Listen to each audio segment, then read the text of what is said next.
not a presentation, but it's a discussion of our temple rules. Teď to budeme mít diskuzi o chrámových pravidlech. How many of you have read the temple rules before? Kolik z vás již četlo ty pravidla? Many of you, but not all of you. Hodně vás četlo, ale ne všichni. They're on page 31 of the chanting book. Na straně 31 ve zpěvníku. We're not going to read them today, but you might want to refer to them during the discussion. Nebudeme je číst celý, ale můžete se na ně podívat během té diskuze. So I decided to title this a discussion because I don't want to talk all the time. I'd like you to participate and ask questions as we're talking and not hold your questions to the end. So don't wait till the end. Rozhodl jsem se nazvat ten program diskuzí, protože nechci jenom mít monolog celou dobu, ale chci, aby s vámi o tom diskutovat, takže nemusíte držet otázky až úplně nakonec. Můžete kdykoliv vypálit. And I might also have questions for you. A já se taky někdy můžu ptát vás. Actually, I have a question. Mám vlastně otázku už teď. How many people here like freedom? Kolik z vás má rádo svobodu? Not everybody. Ne všichni. That's interesting. To je zajímavé. How many people feel like they are free? Kolik z vás cítí, že jste svobodní? Yeah, nobody. Oh, one person. Only one person is free here. But they don't like it. That's right. Not everybody likes it. The same situation as everyone. So that is very interesting, right? Many people like freedom, but only one person is free in the entire yurt. Tak to je zajímavé. Spousta lidí má rádo svobodu, ale jenom jeden člověk z jurty se cítí svobodný. He says he's free. I don't know. He's not joking, huh? A lucky man. So, you know, it's very interesting. Everybody wants freedom, and nobody's free probably because nobody understands what it means to be free. Všichni mají rádi svobodu, ale nikdo se necítí svobodný, protože možná si nikdo neuvědomuje, co to vlastně znamená být svobodný. This topic is the central topic of the Zen tradition, how to be free. Tohle téma je základním tématem Zenu, jak se osvobodit. What does that really mean to be free? Co to znamená být svobodný? Everybody wants it, but nobody has it. Každý to chce, ale nikdo to nemá. So in the Zen tradition, there was we call him an ancestor or a patriarch, the third ancestor, Sengsan. Say it again. Sengsan, the third ancestor in the Zen tradition, the third patriarch. Jo, třetí patriarcha v Zenu se jmenoval Sengsan. We know almost nothing about him except for a poem that he is, according to the story, he wrote this poem. Skoro nic o něm nevíme, akorát se zachovala jedna báseň, o které jsme si celkem jistí, že napsal on. The poem has a very interesting title. It's called Truth in Mind. A ta báseň má zajímavý název, nazývá se Pravda v mysli. And it begins like this. A začíná takto. The great way is not difficult Velká cesta není obtížná. for those who have no preferences. Pro ty, kdo nemají žádné preference. How many people here have no preferences? Kolik lidí tady nemá žádné preference?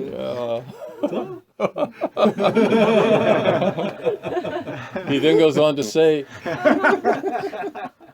to say, when like and dislike disappear, everything becomes clear. Dále ta báseň pokračuje. Když zmizí mám rád a nemám rád, všechno se stane jasným. So how many people have gotten rid of like and dislike? Kolik z vás se zbavilo mám rád a nemám rád? Not so easy. Není to jednoduché. He says later in the poem, he says, if you want to see the truth, have no opinions about right and wrong. A dále pokračuje ta báseň. Pokud chcete vidět pravdu, nedržte se žádného názoru o správném a špatném. So that's our teaching tradition. Tak to je tradice našeho učení. And yet we all have our opinions and our likes and dislikes and our preferences. všichni máme nějaké názory, něco se nám líbí, něco se nám nelíbí, máme preference. So maybe you've noticed in your human relationships with your family and your friends and your Sangha members Možná se zjistili ve svých osobních vztazích s rodinou, s přáteli, se členy sangy. anytime you get two people together for a little while, there's going to be some conflict. Kdykoliv dáte dohromady dva lidi, tak dříve nebo později vznikne nějaký konflikt. It's an interesting thing. Even if you love that other person, there's going to be some conflict. I když toho druhého člověka milujete, tak vždycky dojde k nějakému konfliktu. So where does the conflict come from? Anybody have an idea? Odkud ten konflikt přichází? Někdo z vás má něco myslí? You should know. You better know. To bys měla vědět. Že si obhajujeme vlastní názory. That we are fighting for our opinion. Yeah. Yeah, we love our opinions. Milujeme naše názory. We, hold them very tightly, and so we get into a fight. Držíme je velmi pevně, a tak se dostaneme do souboje. Sometimes I tell this story about Namchuan and the cat. Some of you know this story. Říkám ten příběh o Namčanovi a kočce. It's a Kongan that we teach. Si to znáte, ten kongan, který učíme. So in this story, the monks in the East Hall and the monks in the West Hall are fighting about a cat. Víte, že mniši v západním křídle a východním křídle spolu zápasí o kočku. The monks in the East Hall says, it's our cat, we love this cat. A mniši z východního křídla říkají, to je naše kočka, my ji milujeme. And the monks in the West Hall say, oh, no, we love this cat, it's our cat. A mniši z západního křídla říkají, ale ne, my milujeme tu kočku, patří nám. And the East Hall, they say, we feed it every day. A ty na východě říkají, a my dáváme každý den jídlo. And in the West Hall, they say, we clean up its poop every day. A ty na západě říkají, ale my vždycky uklízíme jeho vínka. In the East Hall, they say, it spends the days playing with us. Na východě říkají, a celý den stráví, že si s námi hraje. And in the West Hall, they say, oh, it spends the night sleeping with us. A ty na západě říkají, a v noci ale spí u nás. We brush it every day. My ji češeme každý den. We take it to the veterinarian. My ji bereme k veterináři. Back and forth. Tam a zpátky. What's interesting about this is both monks are telling the truth. Je zajímavé na tom, že všichni ty mniši říkají pravdu. The cat does spend the day over here and spend the night over here. Ta kočka opravdu stráví den na jedné straně a noc na druhé. But they're fighting. Ale oni spolu zápasí. Because they've turned the truth into some kind of belief that they will not let go of their belief. Protože tu pravdu změnili na nějakou víru, které se drží. So it's a very important kongan because if you see this kongan clearly, you will understand that your story is actually the source of the fight. Zajímavé na tom je, když se na ten kongan podíváte jasně, tak vidíte, že váš příběh se může stát zdrojem konfliktu. And of course, this fighting does not end up very well for the cat. A jak víte, tak ten zápas nedopadne dobře pro tu kočku. It doesn't matter that the story is true. The cat dies. Nezáleží na tom, že ten příběh je pravdivý, ta kočka zemře. So that is not love. To není láska. Having a true story has nothing to do with love. Mít správnou, mít pravdivý příběh, to není láska. Love, freedom, all of this means put down your opinions. Láska a svoboda, to znamená odložte svoje názory. So the Buddha saw this very early. When the Buddha began teaching, he, after his experience under the Bodhi tree, he went and found the 6 people that he used to train with. Buddha to viděl hnedka na začátku, když dosáhl osvícení pod stromem Bodhi a potom vstal, až potkal těch 6 lidí, kteří se stali jeho prvními žáky. And according to the story, he taught them the middle way, and he taught them about the Four Noble Truths, and all 6 of them got enlightenment immediately. A jak ten příběh říká, tak oni učili 4 velké pravdy a ty základní učení a všech 6 dosáhlo osvícení. And they were the first students that gathered around the Buddha. A to byli první studenti, kteří se shromáždili kolem Budhy. But they were human beings. A byli to lidské bytosti. So they didn't always get along very well. Tak vždycky spolu nevycházeli dobře. So the Buddha very quickly figured out, if I'm going to have people spending time around me all the time, I need to have some rules. A tak Budhovi došlo, že si řekl, jestliže kolem mě budou nějaký lidi, musím jim dát nějaká pravidla. Maybe he thought at one point, I wish these people would go away Možná si říkal, and leave me alone.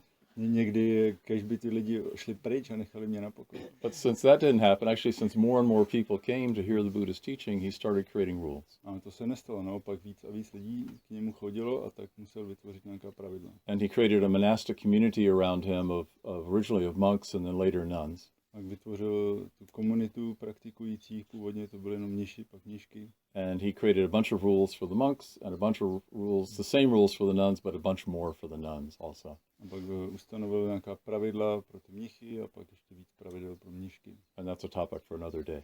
Ale to je téma na jiný den. Interesting topic, actually. Zajímavé téma. So those rules became the Vinaya, the Buddhist monastic code. Tak tyhle ty pravidla ty se staly, tomu říkáme vinája, což jsou pravidla pro žití v monastické komunitě. So all the monks and nuns who are ordained in Buddhism today follow the Vinaya. There's about, in our tradition, there are about 250 precepts for the men and I think roughly 350 for the women, something like that. Dneska všichni mniši a mnišky musí dodržovat ta pravidla. A v naší asi 250 těch předpisů pro mnichy a kolem 350 pro mnišky.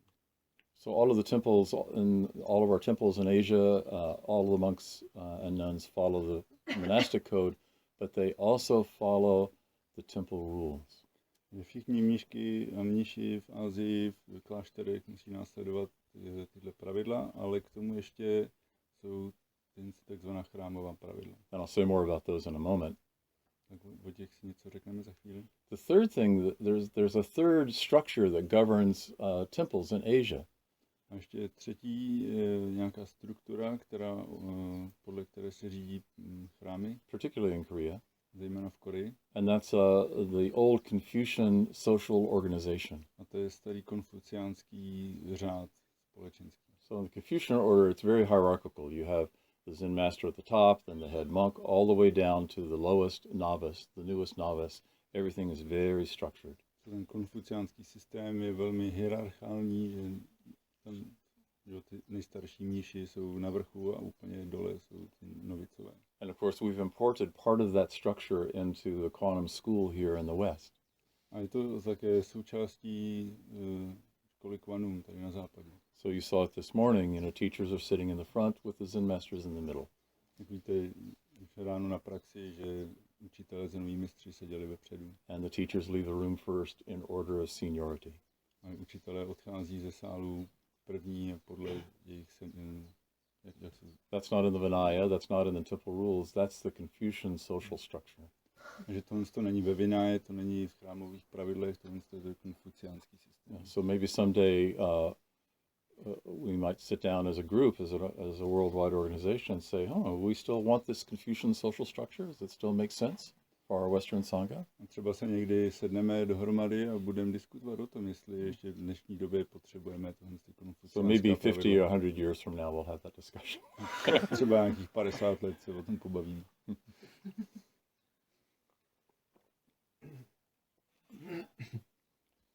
Many of you know about Zen Master Pai Chang. Mnoho z vás slyšelo o zenovém mistrovi Pai Changovi. He lived in the late 700s and the early 800s. Žil v 7. 8. století. He was a student of great master Ma Zhou. Byl studentem zenového mistra Ma Zhou. And he was the first of the Chinese Zen masters to have what we would think of as a Zen temple, a standalone Zen temple that was not part of a larger Buddhist temple. Byl asi prvním mistrem, který založil striktně zenový klášter, který nebyl součástí nějakého jiného buddhistického řádu. So, Pai Chang, again, he had a very large group of monks. He had maybe 1,500 monks living with him. Pai Chang měl velikou komunitu mnichů, asi 1500 mnichů s ním žilo. And he realized that he needed some kind of governance system for this temple.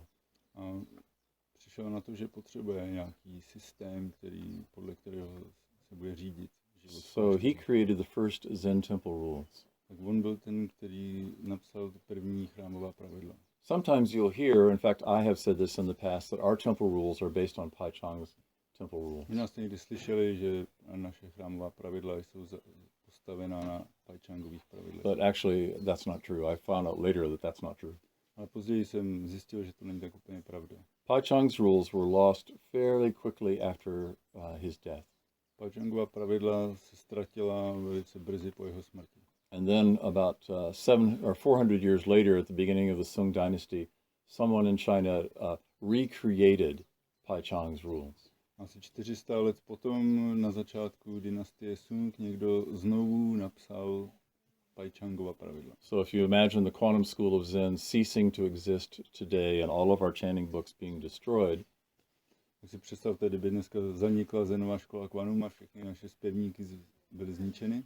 and then 400 years from now, somebody trying to reconstruct our temple rules, Ani 400 let později někdo by se snažil napsat znova naše chrámová pravidla. so you can find Pai Chang's temple rules on the internet today, but they're probably not actually Pai Chang's temple rules. Takže dneska můžete najít na internetu Paichangova pravidla, ale pravděpodobně není originál. And they actually don't have anything to do really with our temple rules. A nemá to nic společného s našimi chrámovými pravidly. So I've spent some time talking with Sunjun Young, who's a former Sunim who lived in Korea for quite a long time, about our temple rules. Bavil jsem se Sun Jin Young, která byla mníška v naší škole a teď žije v Americe.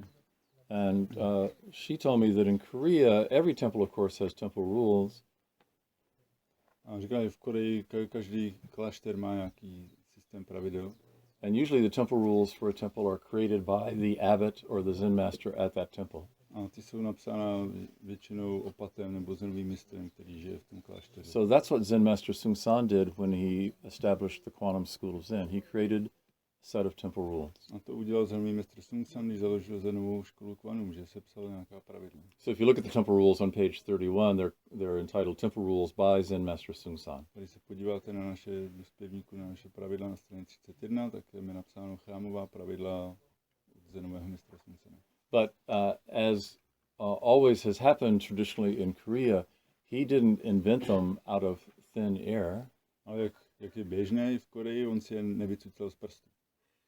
He pulled together existing temple rules that he already understood, and he developed them and applied them for the Western situation. On si vzal k ruce chrámová pravidla, která už znal, kterým rozuměl a potom je uspůsobil našim podmínkám. So, but he drew on traditional sources from the great Korean teacher Chinul, A čerpal z tradičních zdrojů, například od dávného zenového mistra Chinula, Wonhyo, Wonhyo and other great teachers. a dalších velkých učitelů. There's actually a book in Korea that compiles a lot of instructions for monastic people entitled Text for the Beginner's Minds. It's actually a compilation of source material. V Koreji je kniha, která je určená pro začínající mnichy. And the name of the book? Texts for Beginner's Mind. Texty pro začínající mysl. And almost all of our temple rules are drawn from this book and adapted in some way. A většina těch našich pravidel je vzata právě z této knihy a trošku. So there's a line in this book by a teacher named Ya-un who said, "The Buddha sat unmoving for 6 years and Bodhidharma spent 9 years in Shaolin Cave without saying a word." Například v téhle knize ta věta je Buddha seděl 6 let pod stromem Bodhi a Bodhidharma seděl 9 let v Sorimu. And in our temple rules it says, "The Buddha practiced unmoving under the Bodhi tree for 6 years, and for 9 years Bodhidharma sat silently in Sorim." Almost identical. A v našich chrámových pravidlech je takřka stejná věta. So just again, drawing from this traditional source material in Korea, we have our temple rules. Takže ty naše chrámová pravidla čerpají z těch dávných zdrojů. So I want to read just a few very short sentences from Chinul. Chinul lived, I don't know, 1,000 years ago, a long time ago. And if you are familiar with our temple rules, you'll hear our temple rules in these short lines.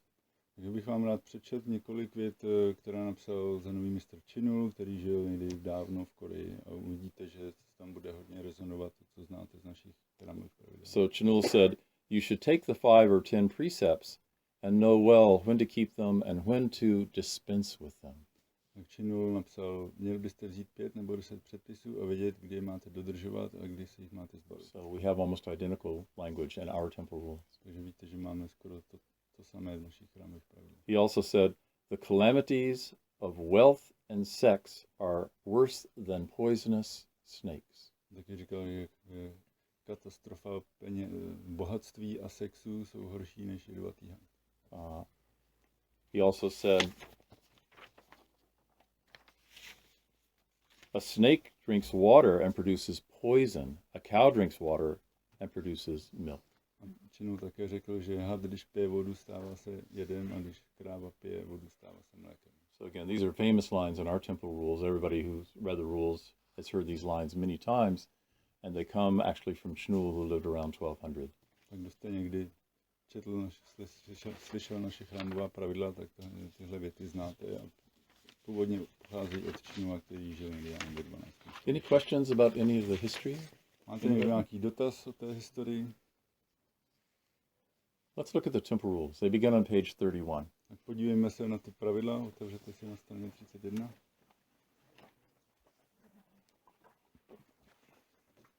One of the things I didn't realize until I started working on this material earlier this year is that the temple rules have a kind of internal logic to them.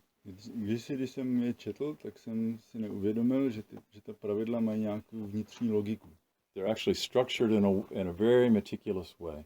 Že jsou strukturovaná nějakým velice precizním způsobem. The first of the temple rules on keeping the Bodhi mind. První pravidlo o udržování mysli Bodhi. The very first sentence is really important. You must first make a firm decision to attain enlightenment and help others. Ta první věta je úplně nejdůležitější. Nejprve se musíš pevně rozhodnout, že dosáhneš osvícení a pomůžeš druhým. That's the first sentence in the temple rules. To je úplně první věta v chrámových pravidlech. So I'm sure as Desansanim thought it was the most important thing for people to hear. Tak jsem si jistý, že Desansanim měl za to, že to je ta nejdůležitější věc, kterou lidé mají slyšet. But we might ask ourselves, what is a firm decision? What does that mean? Můžeme se ptát, co to znamená pevně se rozhodnout. Anybody have an idea about what a firm decision is? Někdo máte něco myslíte, co to znamená pevně se rozhodnout? No one knows. Nikdo nevíte, co to znamená. Myslím si, že to znamená pochopit nebo vidět, jak je to důležité. I think it means to see or understand how important it is. Yeah, absolutely.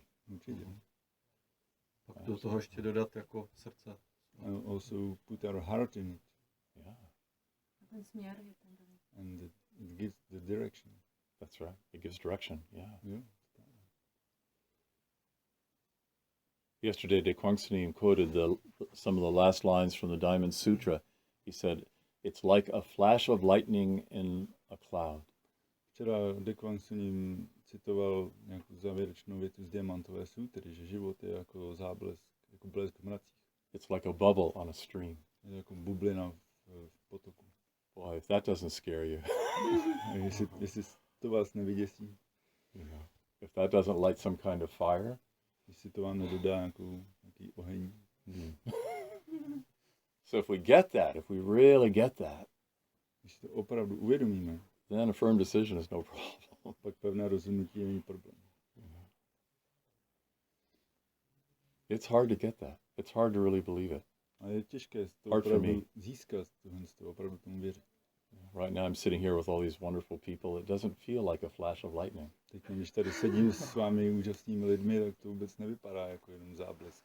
So, we really have to pay attention in a very close and meticulous way to see how quickly it passes. Musíte opravdu se na to dívat pozorně, a abyste si uvědomili, jak rychle to ubíhá pryč. And when we see that, then maybe a firm decision that we actually believe in, maybe 85%, 90%, that could be possible for us.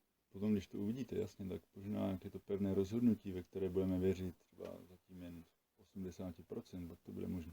I'd love to say we could believe it 100%, but it's hard. Rád bych řekl, že nějaké rozhodnutí uděláme, kterému budeme věřit na 100%, ale Our mind habits are very tricky, very subtle. Zvyky naší mysli jsou opravdu pevné a velmi jemné, že nejsou tak vidět. This first temple rule ends with a poem. První pravidlo končí básní. In original nature, there is no this and that. původní přirozenosti není toto ani tamto. The great round mirror has no likes or dislikes. Ve velkém kulatém zrcadle není žádné mítrát a nemítrát. Does that remind anybody of any other poem? Připomíná vám to nějakou jinou báseň? This is a very close echo of the third ancestor's poem.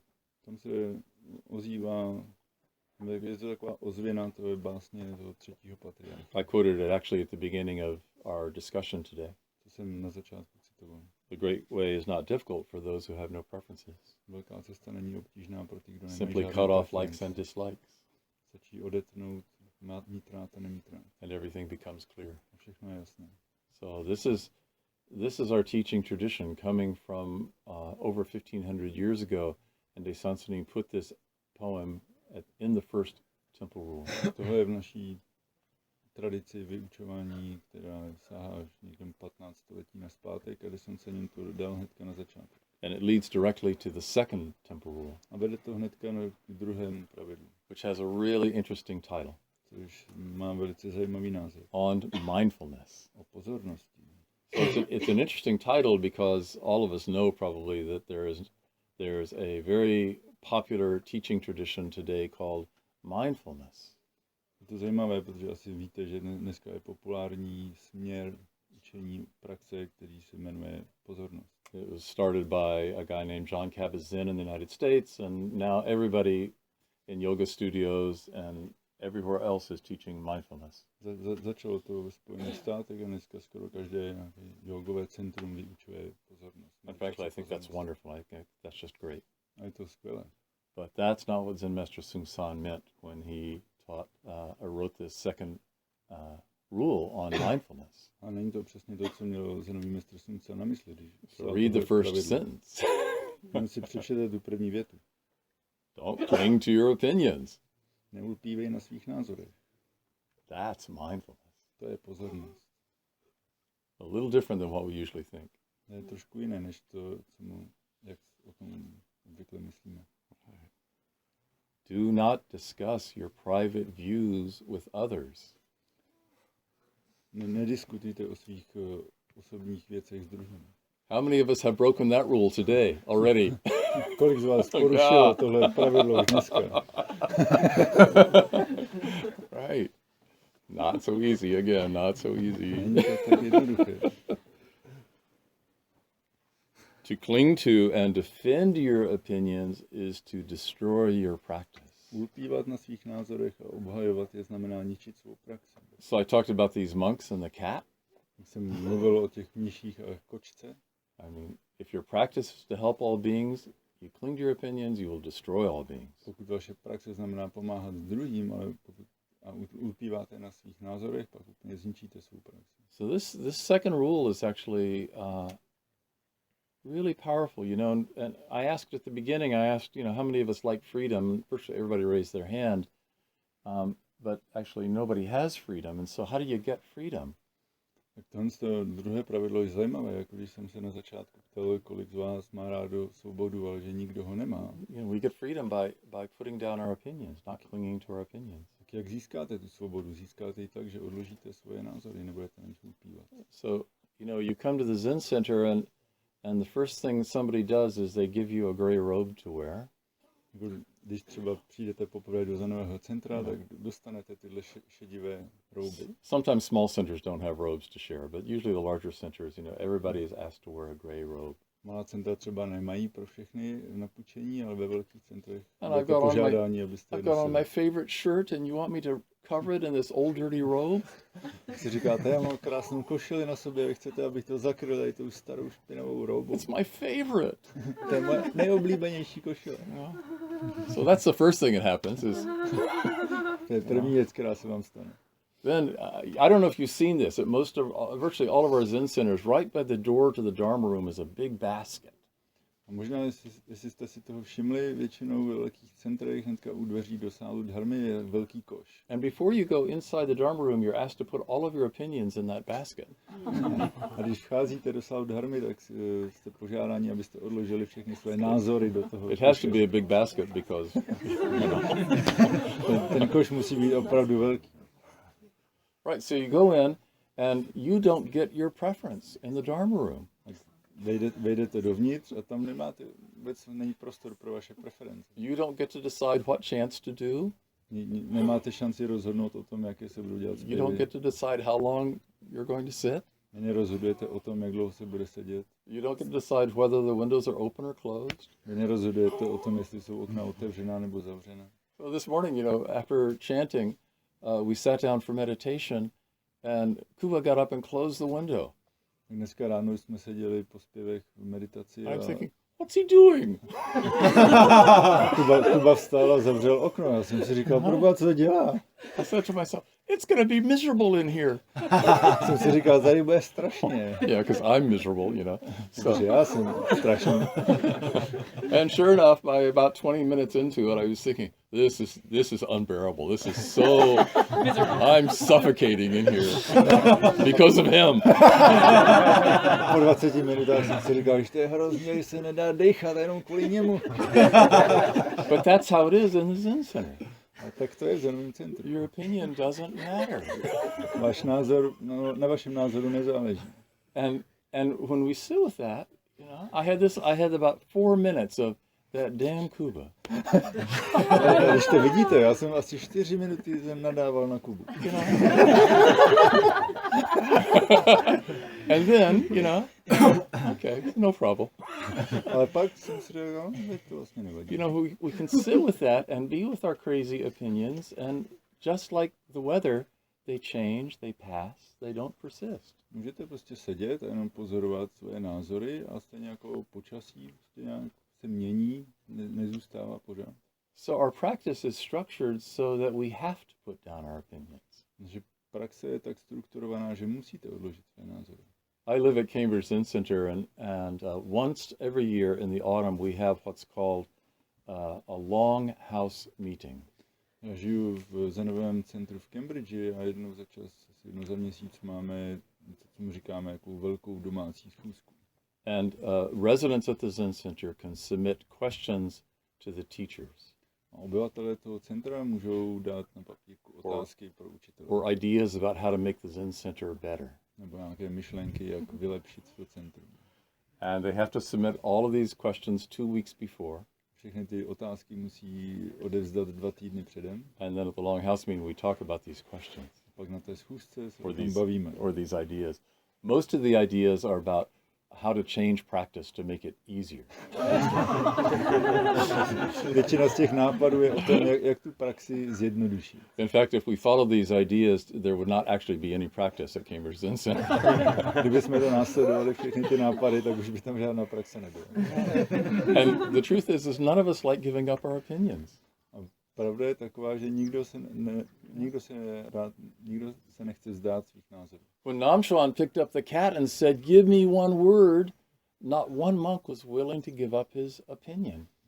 Když Namchon zvedl tu kočku a řekl, dejte mi jedno slovo, nikdo z těch mnichů nebyl schopen odevzdat svůj názor. So the cat died. A tak ta kočka zemřela. So, your opinions actually are the source of great suffering. Vaše názory jsou zdrojem velkého utrpení. I once got in a fight with my wife, my former wife. Jednou jsem se dostal do bitky se svou bývalou manželkou. About light bulbs. About what? Light bulbs. Light bulbs. Light bulbs. O žárovkách. Pohádali. Couldn't believe it. Any of you have been married for a long time understand why you could get a fight about light bulbs. Pokud jste už vdaní ženatí nějakou dobu, tak rozumíte tomu, jak se dá dostat do hádky kvůli žárovce.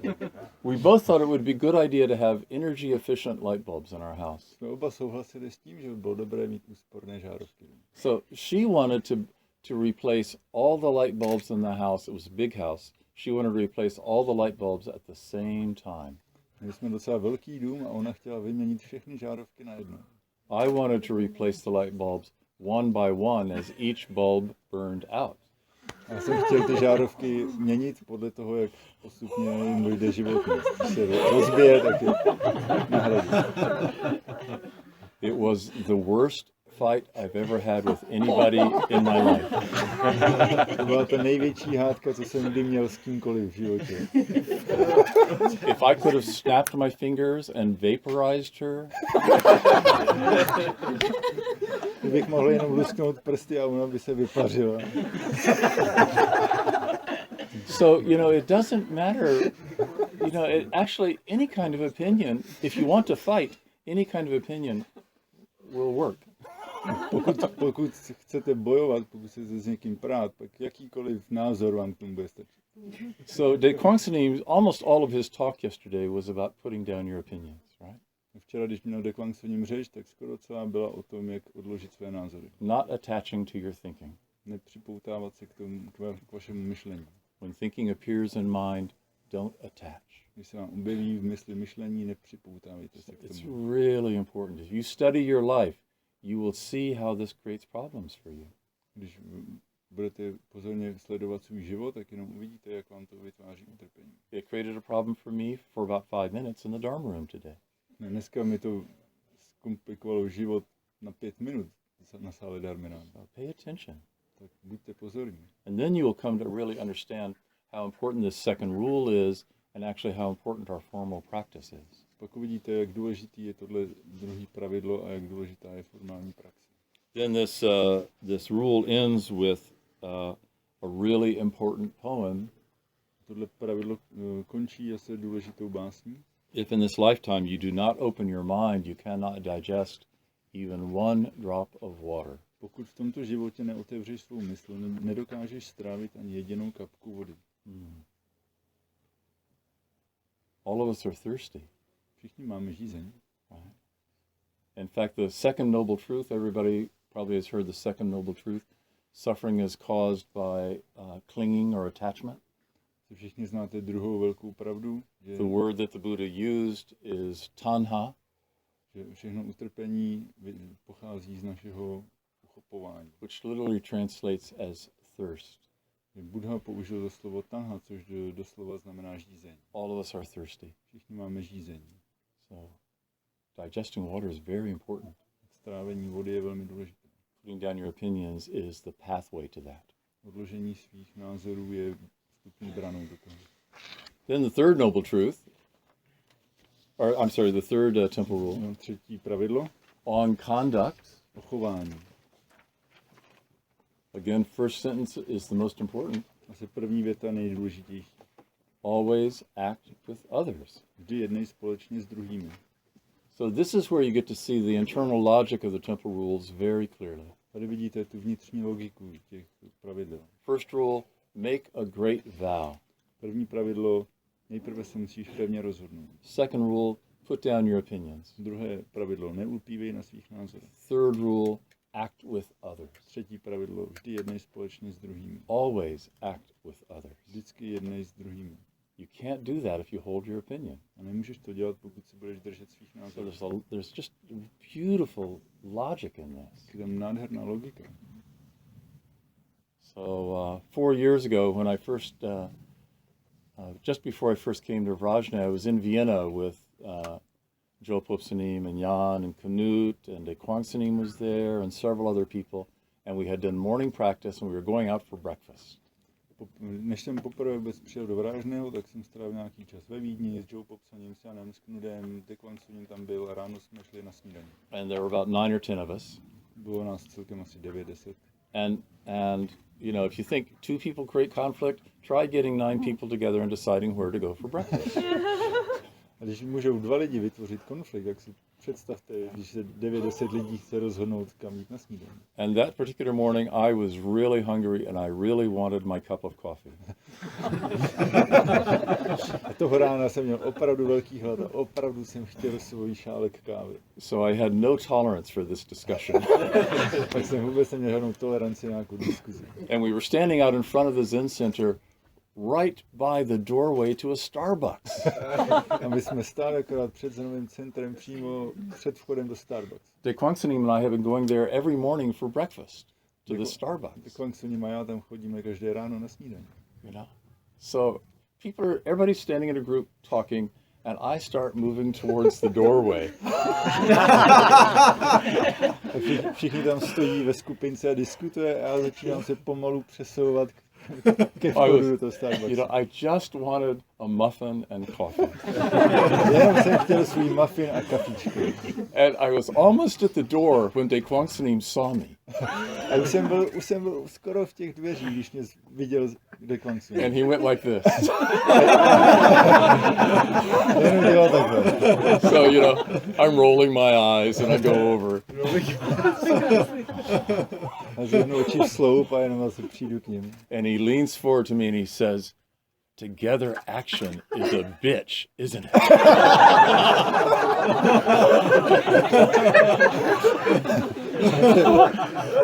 On se ke mně naklonil a říká, společná akce, kurva, co?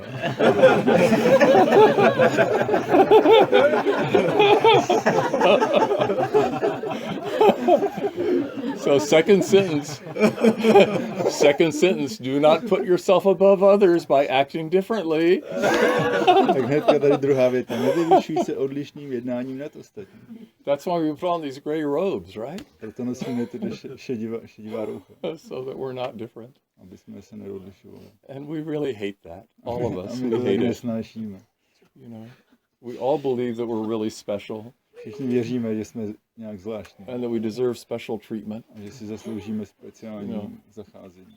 The rules apply to me maybe 80%, but not 100%. They don't really apply to me. To pravidla se mě týkají jak z 80%, ale všechno na mě neplatí. Oh, I'm sorry. Ale bohužel.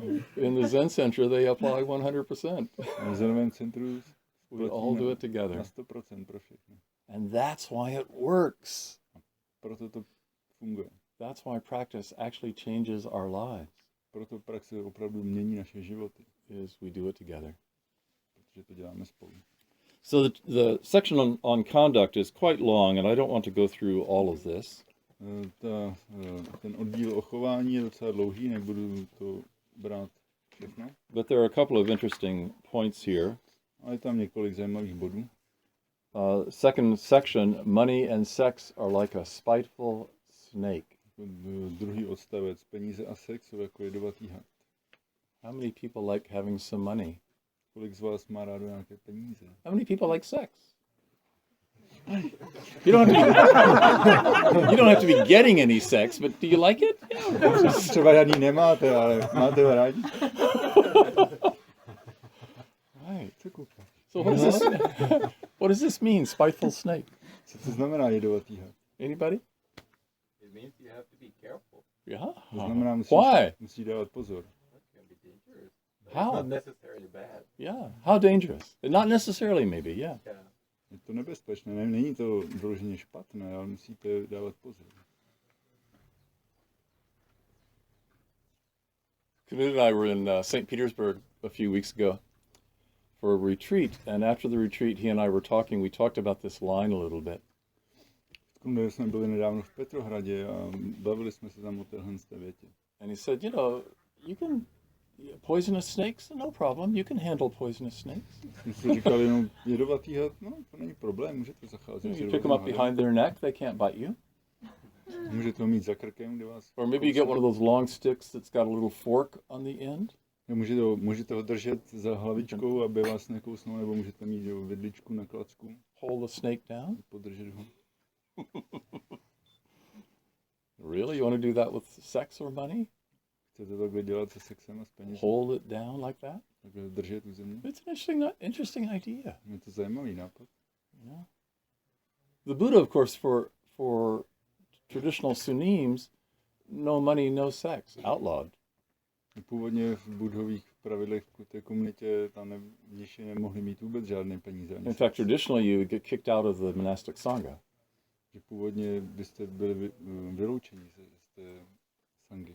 So the Buddha took this very seriously. Buddha to bral opravdu vážně. And we're lay people, most of us. Actually, all of us in this room today. My jsme tady všichni lajci. And yet, the seriousness that the Buddha brought to money and sex, I think all of us can look at in our own lives. A všichni se můžeme podívat, vidět tu závažnost, s jakou bral Buddha peníze. Asi. There's very strong human energy in our desire for a good situation, a good material situation. Naše touze mít dobrou situaci je hodně energie. And the natural human need for affection and tenderness very easily can change into something else.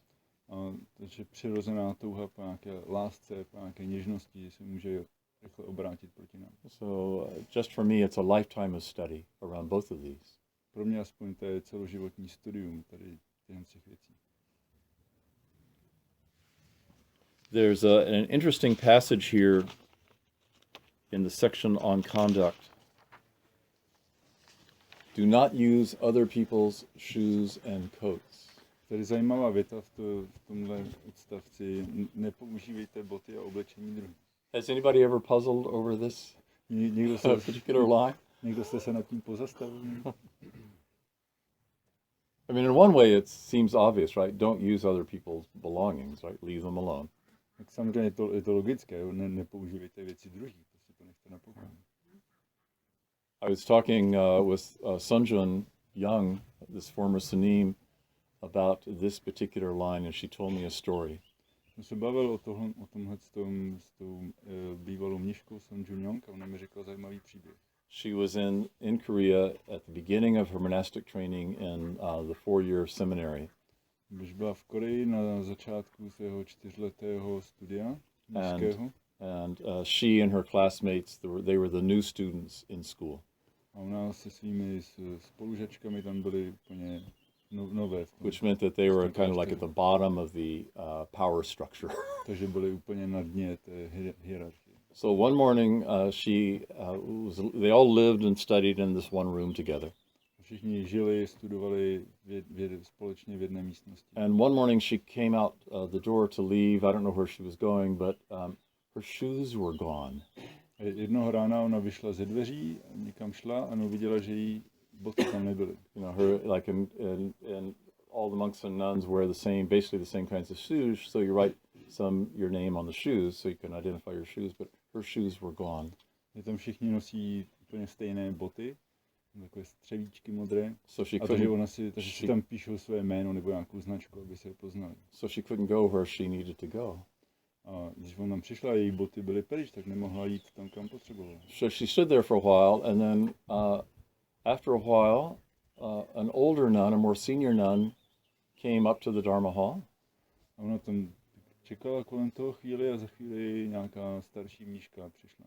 Took off Sunjun's shoes. Sundala si Sunjuniny boty. Put them right where they were supposed to be. Dala je tam na správné místo. Didn't say anything, went into the room, and that was all.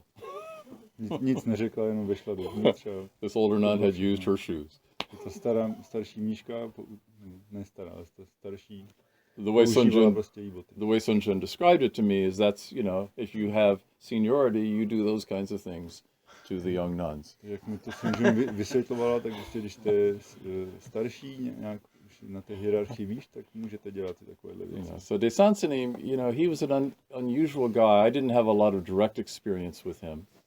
Tak víte, Desan Sanim byl velice zajímavý člověk a já osobně jsem neměl úplně moc příležitostí s ním pobít. But in talking with the older students that were very close to him, he did not have a lot of love for the traditional Korean monastic order.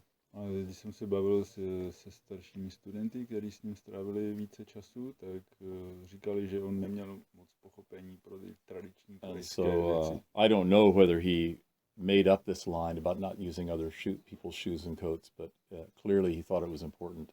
Tak nevím, jestli si to úplně vymyslel, tuhle větu o nepoužívání bot a oblečení druhých, ale zřejmě to pro něho bylo nějak důležité.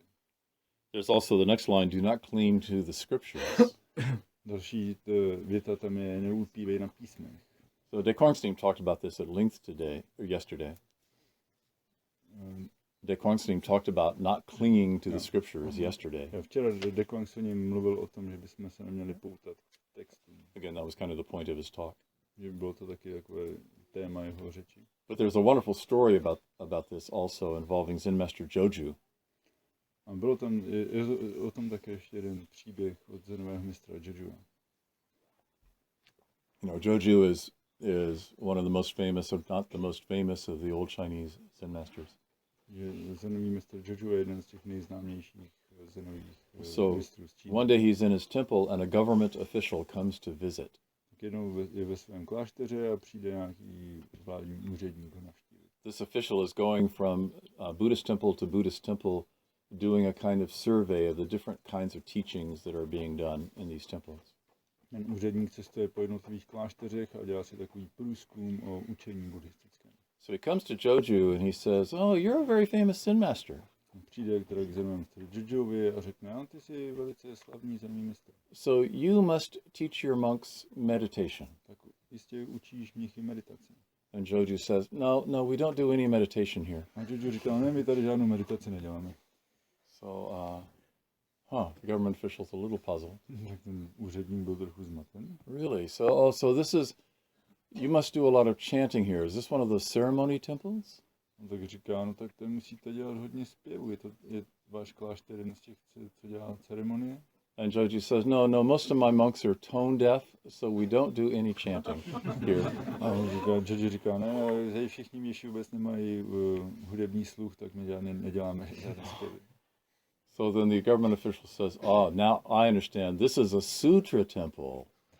Ten úředník říká, už chápu, tak tohle je klášter suter. And Joju said, no, my monks are illiterate. We don't study the sutras here. Jojo říká, ale ne, moji mniši jsou negramotní, my tady nic nestudujeme. And so the official says, well, what do you do with your monks? A ten úředník úplně zmaten a říká, tak co děláte se svými mnichy? And Joju said, I just turn them into Buddhas and Bodhisattvas. A Jojo říká, já jenom z nich dělám Buddhy a Bodhisattvy. And then the government official says, he was actually a very clear person. A ten úředník, on byl opravdu, jako měl v tom docela jasno, a tak potom řekl. He says, gold dust is precious. On říká, zlatý prach je velice cenný. Gold dust is precious, but if it gets in the eyes, you go blind. Zlatý prach je cenný, ale pokud se vám dostane do oka, oslepnete. So all of us have to be careful with the gold dust. Všichni musíme být opatrní s tím zlatým prachem. Because you can go blind if you get too close. Můžete oslepnout, pokud se k němu přiblížíte moc. Even to a brilliant talk like Zen Master Daekwang's talk yesterday. To platí o takové řeči skvělé, jako měl včera zenový mistr Daekwang. Don't go blind. Neoslepněte. So, going on Tak budeme pokračovat to the fourth temple rule on speech. ke čtvrtému pravidlu o mluvě. This actually, your evil tongue will lead you to ruin. You must keep the stopper in the bottle. Only open it when necessary. This also connects to the second rule about opinions. Za první věta, tvůj zlý jazyk tě jednou zničí. Měl láhev zazátkovanou a otvírej jen, když je to nutné. To se taky dotýká toho druhého pravidla. You know, in America, when I first started practicing 25 years ago, it was still, or more than 25 years ago, it was still right at the end of the communist period in Poland. Když jsem začal praktikovat asi před více než 25 lety v Americe, tak to bylo ještě ke konci komunistické éry v Polsku. And I heard this Polish joke that was going around America in the Zen centers. A jsem slyšel ten polský vtip, který jak koloval po zenových Probably it's not what was being said in Poland, but this was the American idea of what a Polish joke was. Možná, že se to neříkalo v Polsku, ale to bylo taky, jak se v Americe mělo za to, že to vypadá polsky. During the communist period. Během komunismu. So it's like this. Whatever you do, don't think it. Ten vtip je, cokoliv děláte, nemyslete na to. But if you have to think it, whatever you do, don't speak it. A když už na to myslíte, neříkejte to. But if you have to speak it, whatever you do, don't write it down. A když už to musíte vyslovit, tak to za žádnou cenu nepište nikam. If you have to write it down, then don't publish it. A když už to musíte mermomocí napsat, tak to nikde nezveřejňujte. If you have to publish it, then don't be surprised. A když to zveřejníte, tak nebuďte překvapení. Is this really a joke? Yes, it was. Don't sign this. Don't sign Don't it. sign Oh. your name. Okay. Oh, yeah, yeah. But if you sign, Don't be don't surprised. don't be surprised. Jsem vtipu ještě nepodepisuj se. Když se podepíšeš, tak nebuď překvapen. Tak se nebuď. So if you have an opinion and you let it out of the bottle, Pokud máte názor a vypustíte ho z láhve, don't be tak se surprised. nebuď. One time I was at Kilche in Korea, and there was an American woman there who was talking all the time. Jednou, když jsem byl na Kyoče v Koreji, tam byla nějaká korejská žena, která pořád žvanila. And one time, Dae Sansonim came after breakfast one morning to give a talk.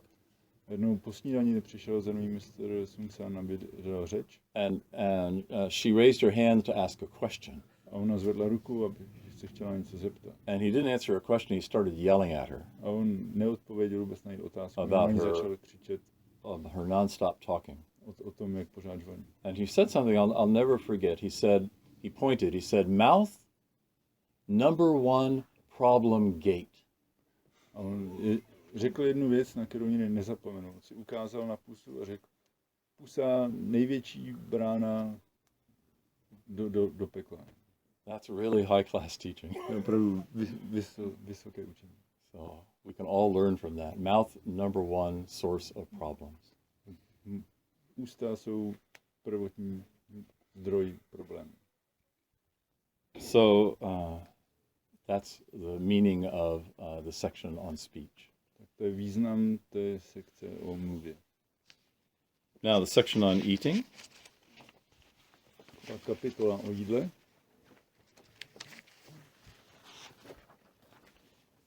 This also ends with a poem that's very similar to the third ancestor's poem. A to taky končí básní, která je podobná té básni třetího patriarchy. In fact, the first two lines are straight from the third ancestor's poem.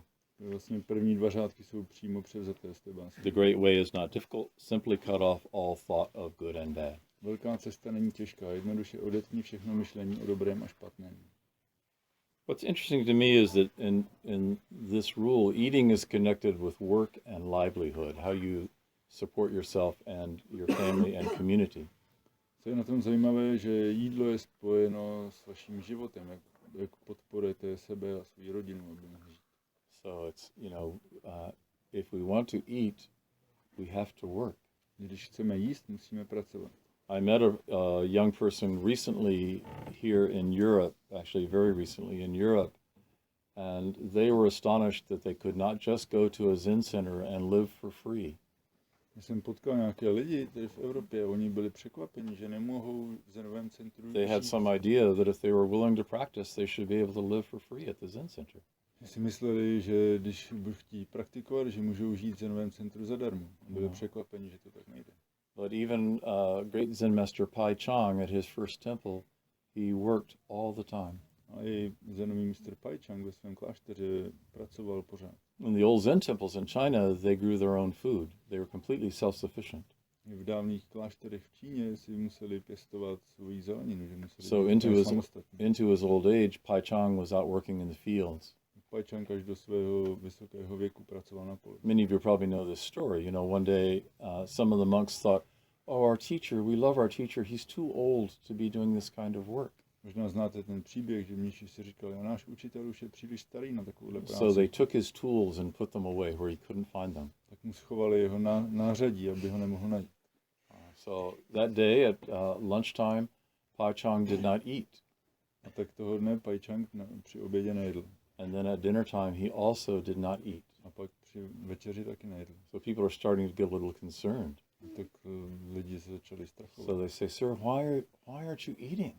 Tak říkali, pane, proč nejíte? And then this is very famous. He said, "A day without work is a day without eating." A on pak řekl tu slavnou větu, den bez práce, den bez jídla.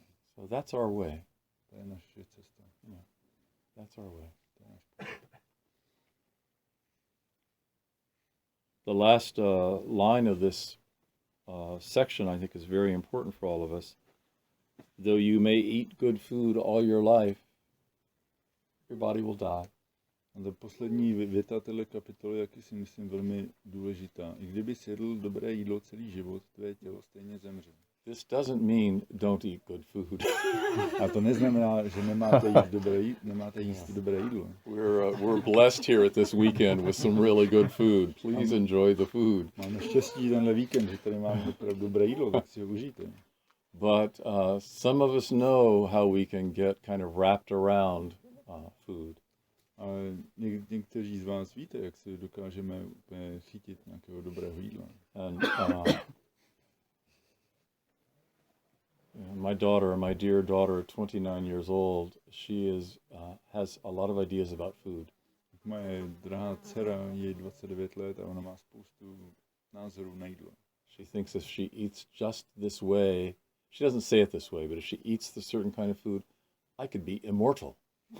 Na to přímo takhle neřekne, ale myslí si, že když bude jíst určitý jídlo takovým způsobem, tak bude nesmrtelný. She would never actually say it like that. Nikdy by to takhle But neřekla. that's her meaning. Ale tak nějak takovým způsobem žije. I will never get sick. I will never get old. Nikdy nebudu nemocná, nikdy nezestárnu. So she spends a lot of time with food.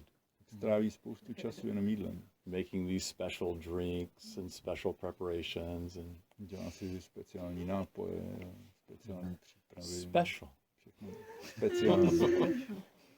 So that's actually the meaning of this, is don't make food special. To je význam tady tohle pravidla. Nedělejte z jídla něco speciálního. Good food comes, enjoy it. Přijde dobré jídlo, užijte si ho. Bad food comes, enjoy it. Přijde špatné jídlo, užijte si ho. You know, the Buddha ate anything that was offered him. Že Buddha jedl úplně všechno, co mu bylo nabídnuto. And in fact, that's how he died. A tak vlastně zemřel. He ate what was offered to him. Jedl to, co mu bylo nabídnuto. Formal practice number 6. Číslo 6. Formální praxi.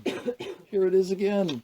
During formal practice, act with other people. A už je to tu zase. Během formální praxe dělej vše společně s druhými. Really? Tak? Yeah, really. Fakt ne. You know, it's interesting for me as a teacher that travels a lot. You know, I was in South Africa earlier this year, then I was in Asia in April, in Korea and Hong Kong. Now I've been in Europe for about 6 weeks, and I'll go back to America. And even though we're one school and our teaching is very coherent and very stable, everything is a little different in each place. Pro mě jako učitele, který hodně cestuje, je zajímavé pozorovat. Když jsem letos už navštívil Jižní Afriku, v Asii, jsem byl v Koreji, v Hongkongu, teď jsem asi 6 týdnů v Evropě, pak pojedu zase do Ameriky. Takže vidíme, že v naší škole je to učení takové velmi, velmi přesné, všechno je dáno, tak přesto v každém místě je to trošku jiné. And the compulsive aspect of my nature says, oh, it should all be the same everywhere. A mám takovou tendenci si myslet, že všechno by mělo být naprosto stejné všude. You know? So I call Bobby Rhodes, our school Zen master, and say, Bobby, they're not doing it correctly in Hong Kong. A já jsem volal Bobby Rhodes, která je hlavní zenovou mistryní naší školy, a říkal jsem, Bobby, oni to nedělají v Hongkongu správně. And she's like, Barry, relax. A ona říkala, Barry, klid. It's hard training, being okay with these variations. For me, it's very hard. Pro mě je opravdu těžký trénink se nějak spokojit s těmi odchylkami. Because my opinion is, we're a worldwide school. We should always do things the same around the world. Můj názor je takový, že jsme světová organizace, tak bychom všude měli dělat to též. That's my opinion. To je můj názor.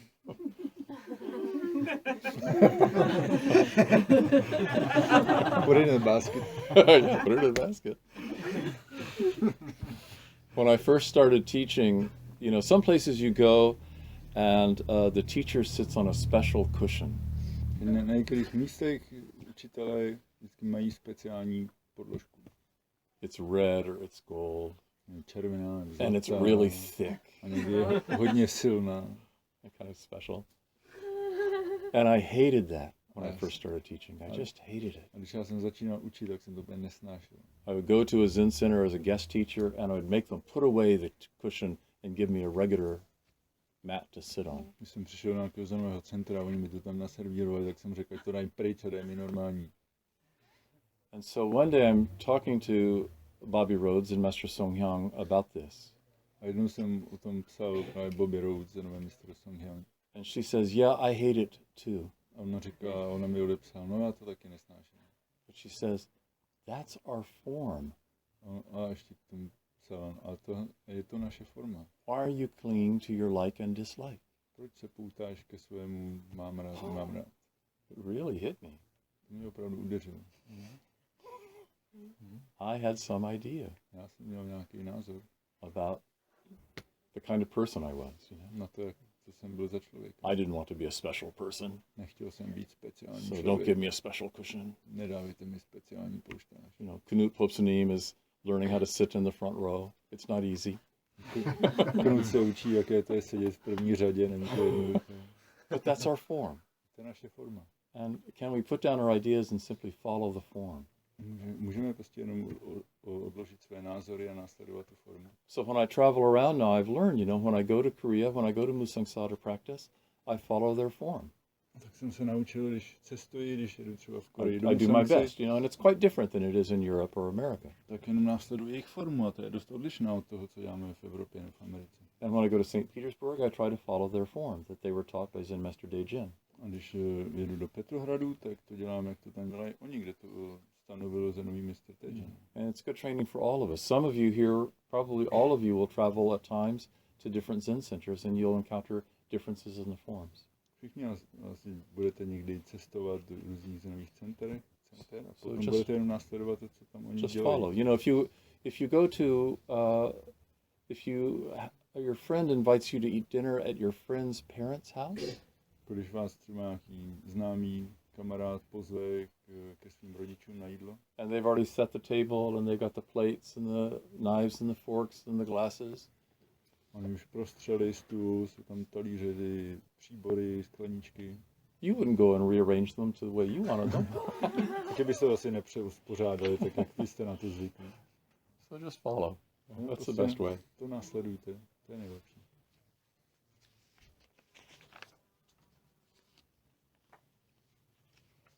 Let's look at the last section Podívejme se na poslední kapitolu on the Dharma talk. o řeči dharmy. Anybody ever puzzled by this first paragraph? When you listen to the words of the teacher, keep your mind clear, do not be attached to the words, cut off all thought and pierce the true meaning. Anybody puzzled by that? Přemýšlel jste někdy o tom, co to znamená ta první věta, nebo ten první odstavec? Když nasloucháš slovům zenového mistra, udržuj svou mysl jasnou, nebuď připoutaný k jeho slovům, odetni všechno myšlení a pronikni k pravému smyslu jeho řeči. Zaujalo vás to nějak? Měli jste na to něco? Ne? No? How do you pierce the true meaning of the teacher's words? Jak proniknete k pravému smyslu jeho řeči? Když jsem to poprvé četl, když jsem začal praktikovat s Kwanum, tak mi to přišlo hodně zajímavé. When I started practicing and I read it the first time, I found it quite interesting. Přišlo mi to odlišné od té běžné praxe, když ti někdo učí něco takového posvátného, tak ho prostě poslouchej. It was quite different from the usual style when somebody's teaching you something sacred or holy, then you must just listen and follow everything.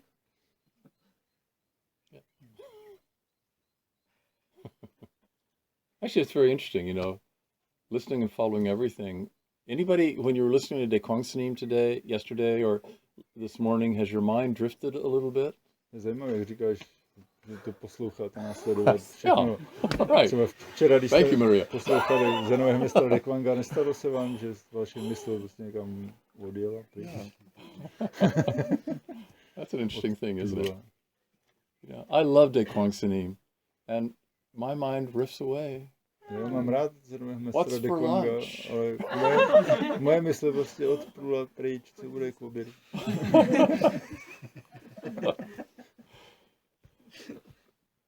That is not piercing the true meaning. To není proniknutí k pravému smyslu. Nebylo?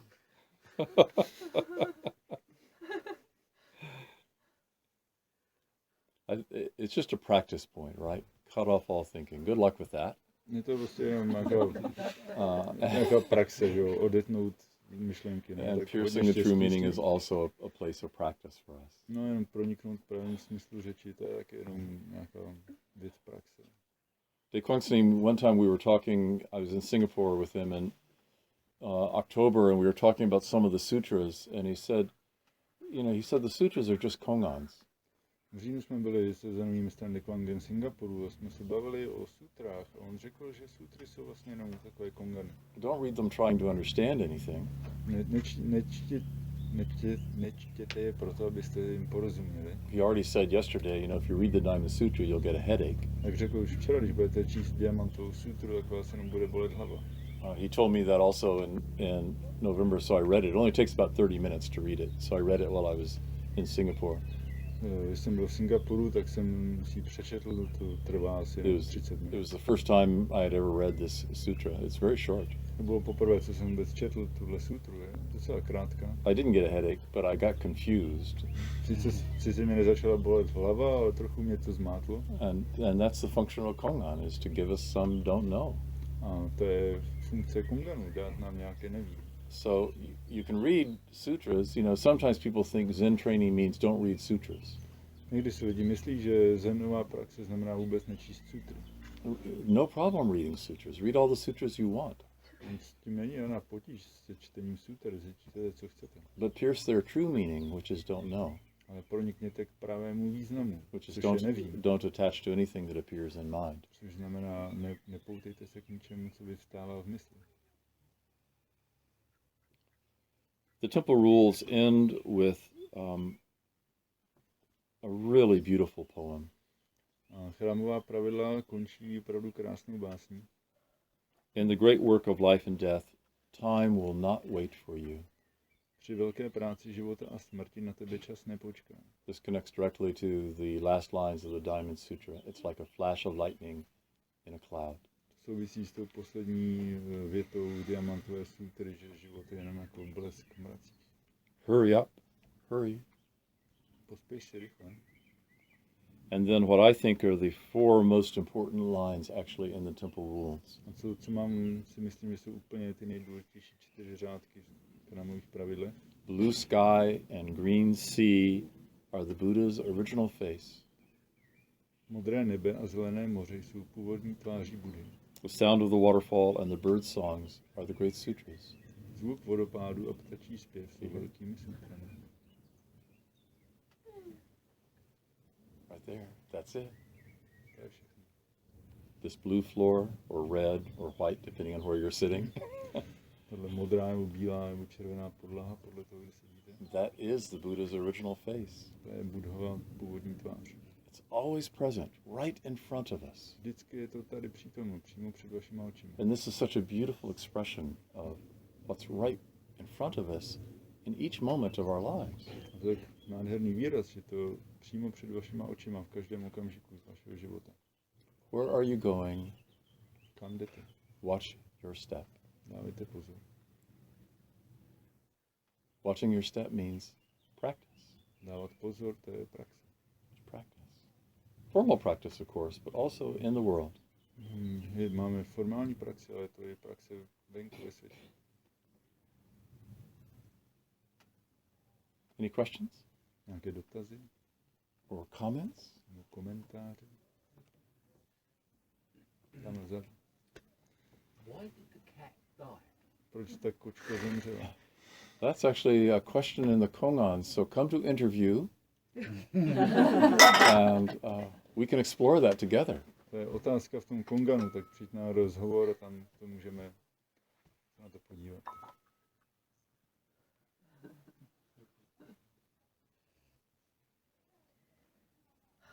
Možno ja mám ešte jednu vec, ktorá mi veľmi vrta hlavu. I have one thing that's keeps me thinking. Je to o tom nasledovaní, čo robia druhy. Keby všetci nasledovali, čo robia druhy, tak by nikto nič nespravil. It's about following others, what others are doing. If everybody would be following others, then nobody would actually be doing anything. That's very high class thinking to me. Vysoká třída myšlení. You know, Zen Master Sung San, when he came to America and he started living at Providence Zen Center, and a lot of students came around, they all became vegetarians. Když zenový mistr Sung San poprvé přijel do Ameriky a shromáždilo se kolem něho několik prvních studentů, tak všichni se stali vegetariány. And then this problem very quickly appeared. A pak se rychle objevil tenhle problém. Sir, I'm going home to my parents for Thanksgiving. Říkali, já teď pojedu za rodiči na díku vzdání. And they're going to serve a big turkey or a piece of meat of some kind. A oni budou mít to krocanáky. So, but I'm a vegetarian. A já jsem teď vegetarián. So what do I do? Co budu dělat? And he would say, eat your parents' food. Zenový mistr Sung San by řekl, jeste to, co vám dají rodiče. Love your parents. Mějte rádi své rodiče. Make them happy. Udějte šťastnými. Very strong like that, you know. Velmi silně. Put down your idea. Odložte svůj názor. So, I mean, I understand what you're saying, but the reality is in every moment we can follow. No. But then he would go on and say, if you do that, if you live like that, then when the time comes, your parents will follow you. A potom říkal, když to takhle budete dělat pořád, tak jednoho dne vaši rodiče budou následovat vás. And the time will come A ten čas přijde. when parents need to follow their children. Kdy rodiče musí následovat I'm své already děti. starting to experience that a little bit. A už to taky začínám zažívat. It's not so easy. Není to jednoduché.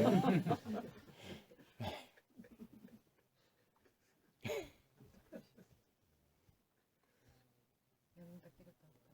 Another Já jsem question. se chtěla zeptat na to, když se stane při odosobnění, že při jídle, že vlastně člověk dostane jídlo, který hlásil, že není. To znamená, v mém případě to byla tenkrát rýže. Já nemůžu jíst rýži, tak jsem dostala přesto rýži při jídle. A vůbec jsem nevěděla vlastně, co mám dělat, tak jsem ji snědla. Pak jsem jela domů. Jo. A chtěla jsem se zeptat na to, jako vlastně, co člověk má udělat v takovém momentu, kdy vlastně to jídlo nemůže vrátit a přitom jako ho nejí, že jo. I have a question that one time happened during a retreat that I told the officials before that I cannot eat rice, but then during one meal I was served rice and I didn't know what to do, so I ate it, but then I had to leave. So my question is what to do in such a case when I'm served something, I cannot put it back. So what to do? These days, at least most places I go, in our meal form, people don't serve you anything. You serve yourselves. Většinou dneska už to chodí tak, že nikdo vám nic nedává do misek, všechno si dáváte sami. A já jsem nevěděla, že v polívce je rýže. But I didn't know that there was some rice in the soup. Ah, I see. Okay. But, so you know, this is hard. To je těžké. Many Zen centers that I go to really make an effort to accommodate people's special needs. Většina zenových centrů, všechna centra, kam jezdím, tak tam se snaží přizpůsobit potřebám lidí. And sometimes people make mistakes. A někdy občas někdo udělá chybu. But if somebody comes to Providence Zen Center, for example, for Kyolche, A když někdo přijede na Kyolche do Providence and they have some dietary restriction, not a dietary preference, but a dietary restriction, a mají nějaká omezení v jídle, ne preference, ale omezení, the kitchen master will make every effort to accommodate that. mistr kuchyně se bude snažit ze všech sil, aby se tomu So přizpůsobil. Kyolche this winter, we had the main food, but also small pots of food out on the mat for people who had some special needs. Tak na Kyolche tam máme na podložce to hlavní jídlo a pak tam jsou ještě menší kastrolky pro lidi, kteří potřebují něco jiného. And I hope every Zen center, many of you are from different Zen centers, I hope every Zen center makes an effort to accommodate people. No a doufám, že takhle to funguje v každém centru. There is people who have a special need, obviously they need to let the Zen center know well in advance. Samozřejmě pokud někdo má nějaké potřeby takové, tak musí dát vědět včas dopředu, So that menus can be planned and food can be purchased. no, aby mohli udělat plán a koupit potřebné jídlo. I'm sorry you had to leave, that's too bad. Je mi líto, že jsem Can I musel. say Yeah, something of to course, that? Joe, of course. In that very moment, you have the wrong food in front of you. Don't eat it. V tom Put it okamžiku, behind you. v tom okamžiku, když dostaneš nějaké jídlo, které nemůžeš jít, tak to prostě nejez. Dej to za sebe, It's your life. je to tvůj život. Always take care of your life Postarej se o svůj before život, you follow any rule. než budeš následovat jakékoliv pravidlo. Já jsem chtěla jenom říct, že ty pravidla jsou sice hezký, ale arogance může být i beze slov a že prostě některý lidi se jako tady nechovali úplně nejlíp, jo. Že se třeba ten kuchař za to ani neomluvil, jo, že mi to neřekl, prostě se na to vykašlal. I just want to say that the rules are nice, but sometimes arrogance can happen even without words. And that time, the kitchen master, he just didn't even say he was sorry, didn't apologize. He just didn't care. I'm also sorry to hear that that happened to you. Je mi taky líto, že jste něco takového zažila.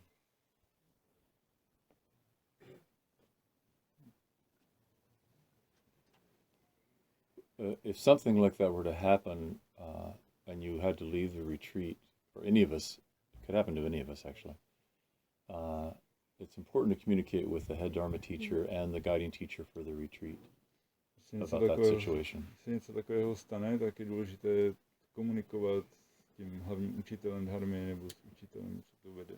You know, I know somebody who takes a medication, it's very important that they take this medication.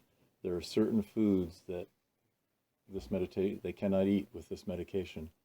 And they're not obvious foods. If they're mixed into a soup, it's not a good situation.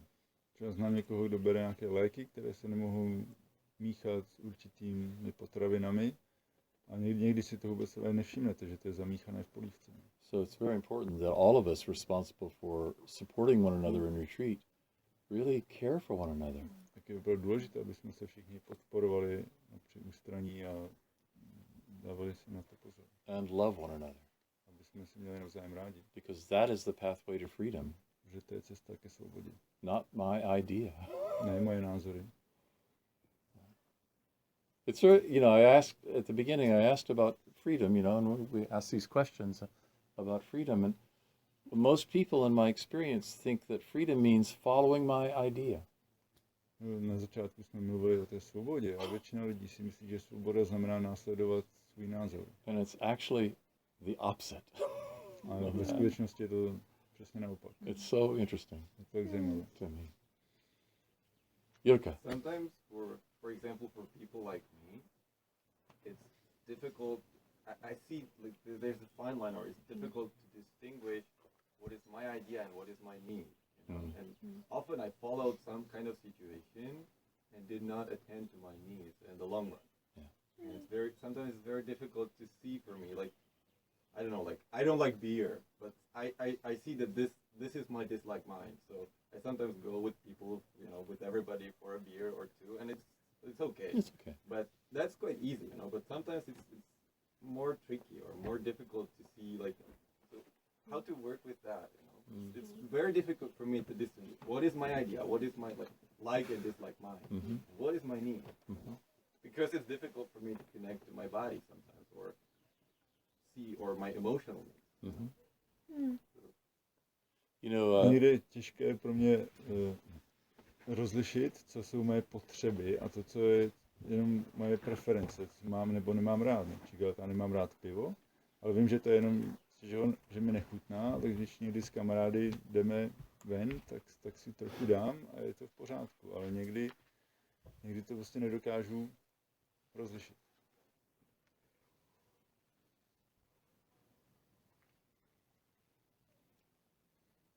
it's a little like this.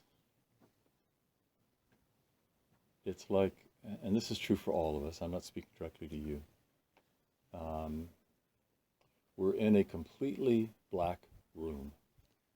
Někdy lidi to mají tak, že to je, jako kdyby jsme byli v úplně černé místnosti. Pitch black. Úplná temnota. And the room is full of furniture. A v té místnosti je spousta nábytku. Tables, chairs, sofas. Stoly, židle, pohovka. Lamps, bookcases. Lampy, police na knížky. And we're moving around the room and we bump into things non-stop. A my chodíme po té místnosti a pořád do něčeho vrážíme. And it doesn't feel very good, and sometimes we get injured. A moc to není příjemné, že? A někdy se i poraníme. But we're constantly bumping into things. A pořád do něčeho vrážíme. I see several heads nodding. People know what I'm talking about. Někdo z vás přikivuje, asi víte, o čem mluvím? We're always bumping into things, and we don't know what it is we're bumping into. Že pořád do něčeho vrážíme a nevíme, co to je. And then somewhere during our experience in this room, this voice comes into the room. A někdy, když tady sedíme jsme v té místnosti, tady se ozve hlas. There's a light switch on the wall. Na stěně je vypínač. Oh.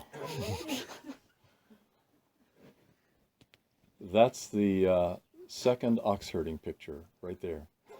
Tak je těch obrázky krocení bůvola, tak to je... You know, the ox herding pictures, that's the second picture, you see the tracks of the ox. Na tom druhém obrázku vidíte stopy bůvola. That means you hear the teachings of Buddhism. Slyšíte učení buddhismu. You encounter Buddhism for the first time. Poprvé potkáte buddhismus. Buddhism means there's a light switch on the wall. Buddhismus znamená na stěně je vypínač. So, I didn't even know there was a wall. Já jsem ani nevěděl, že tam nějaká zeď. So now now your life has a little bit of direction. Teď váš život má nějaký směr. There's a wall somewhere. Někde je zeď. You know? So you go along and you work your way through this room. It's a pretty big room, and eventually, boom, there's the wall. Tak šmátráte kolem a najednou, tady je zeď. Wow. So then, you're working along the wall. Šmátráte po zdi. And you're still bumping into things, of course. Pořád narážíte do věcí, samozřejmě. And then you find the light switch. A nakonec najdete vypínač. And you go. A uděláte tohle. And the light bulb breaks. Your light bulb break. It's like a really old, bad fluorescent lamp that comes on. Flicker, flicker, flicker, flicker. A je to úplně nějaká stará fluorescenční lampa, která bliká. And you go, it's enough to begin to see. A stačí to na to, abyste viděli něco. There's a bunch of furniture in this room. Je, tady je nábytek. Wow. And then how fluorescents are. They keep flickering, and then eventually it comes on. A ty vidíte, jak ty zářivky jsou takový, že se rozblikají a potom začnou svítit pořád. Then you can work around the room with no problem. A pak už můžete se pohybovat po místnosti. It's still full of furniture. Pořád je tam spousta The furniture nábytku. doesn't go away. Ten nábytek nikam neodejde. But you can move around with your furniture with no problem. A už se můžete pohybovat kolem. So you have some awareness. All of us have some awareness of our needs, the things that are actually essential for us. Všichni víte něco, co potřebujete, co bude pro vás podstatné. And all of us have some idea of the things that we want that are not essential. A také máte nějakou představu o tom, co tolik nepotřebujete, co není úplně nejdůležitější. And then there's a bunch of stuff in the middle where we're not sure. A pak tam jsou nějaké věci, o kterých si nejsme jistí. And that actually is not well defined. It's fluid. It changes. A to není úplně přesně definováno, mění se to. So our practice life is a way to turn on the light switch. Tak naše praxe, to je jak rozsvítit světlo. This word enlightenment just means to shine light on something. To světlo osvícení znamená jenom, jak se na něco posvítit. And as practicing people, we get to see our wants and our needs and the things the areas where we're confused. A když praktikujeme, tak potom lépe a lépe uvidíme ty věci, které potřebujeme, které nepotřebujeme, a to něco mezi. And as we continue practicing, it starts to become more clear. A čím víc praktikujete, tím to bude jasnější. And as far as I can tell, it's a lifetime of work. A jak mohu sám říct, tak je to celoživotní práce. I'd like to be wrong about that. Rád bych se v tom pletl. But right now it looks like a lifetime of work. Ale vypadá to tak, že to je fakt na celý život.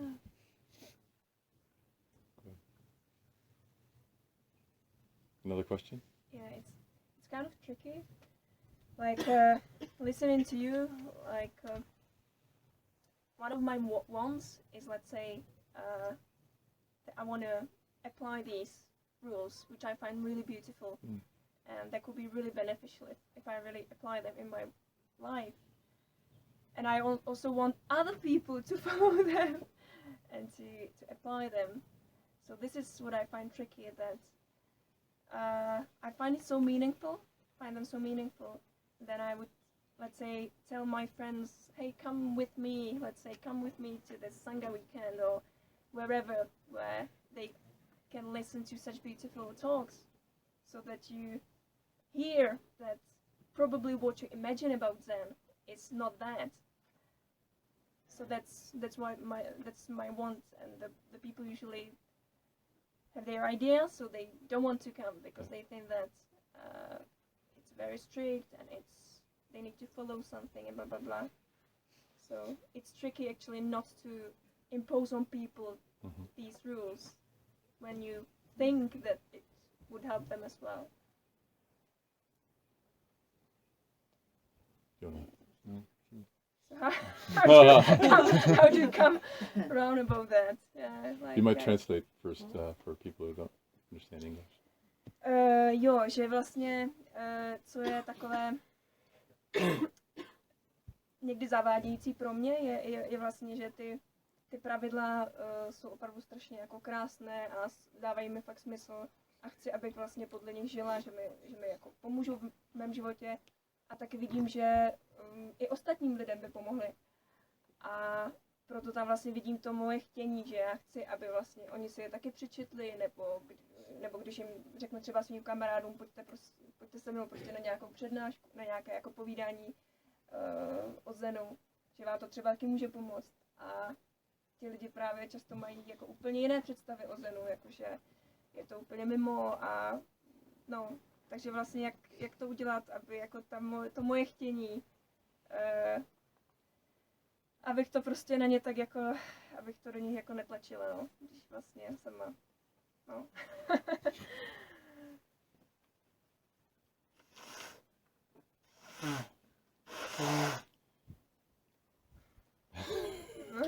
So I had a major enlightenment experience this spring. I want to tell you about it. Na jaře jsem měl takový zážitek osvícení a chci vám o tom říct. At Cambridge Zen Center where I live, every Tuesday morning we have a house meeting. All 30 residents they're required to come to the house meeting. Že jak jsem říkal, máme v Cambridge Zen Centru ty schůzky domácí a všichni rezidenti, asi 30 lidí, co tam bydlí, jak se tam musí přijít. And at every house meeting I try to say something that encourages people to practice, or I try to teach them something about our practice tradition or forms. A na každé té schůzce chci říct něco povzbudivého k praxi lidem, nebo říct jim něco o historii nebo té tradici učení. So this one week I noticed how people were doing standing bows. A tenkrát jsem si všiml, jak lidi dělají poklony ve stoji. You know, people would come in the Dharma room. You know, the correct way to come in the Dharma room is you open the door, you bow. Správně, když otevřete dveře a vejdete do sálu, tak se ukloníte a pak půjdete na své místo. But people are coming and going